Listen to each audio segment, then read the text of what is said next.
नमस्कार, मैं हूं अंबिका मिश्रा और आप देख रहे हैं द न्यूज। आइए हम खबरों की शुरुआत करते हैं प्रदेश की कुछ 5 बड़ी खबरों से। छत्तीसगढ़ में लॉकडाउन के बावजूद कोरोना का रफ्तार कम होता नहीं दिख रहा। प्रदेश में गुरुवार को भी 15,256 नए संक्रमित मिले।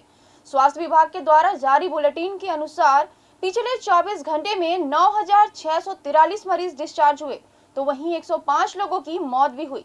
इनको मिलाकर प्रदेश में अब तक संक्रमण की चपेट में आए लोगों की संख्या बढ़कर 5,15,100 हो गई है। इनमें 3,74,289 मरीज स्वस्थ हो चुके हैं। छत्तीसगढ़ में कुल 5,442 लोगों की मौत भी हुई है। वहीं 1,21,769 एक्टिव मरीजों का इलाज अस्पतालों में और होम आइसोलेशन में जारी है।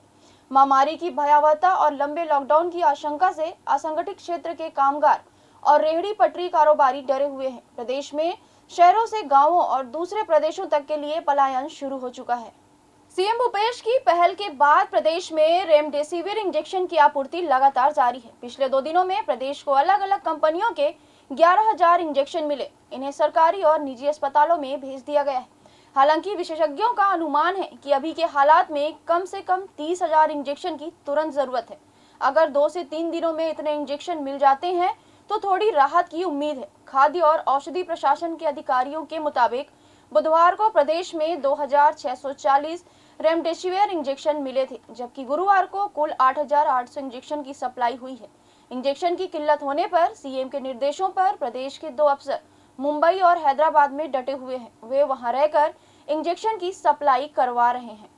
देश कोरोना महामारी की दूसरी लहर से जूझ रहा है। किसी के पास इलाज नहीं है तो कोई रोजगार और रोटी का मोहताज हो गया है। ऐसे माहौल में छत्तीसगढ़ में सियासत की कुछ हैरान कर देने वाली तस्वीरें सामने आई।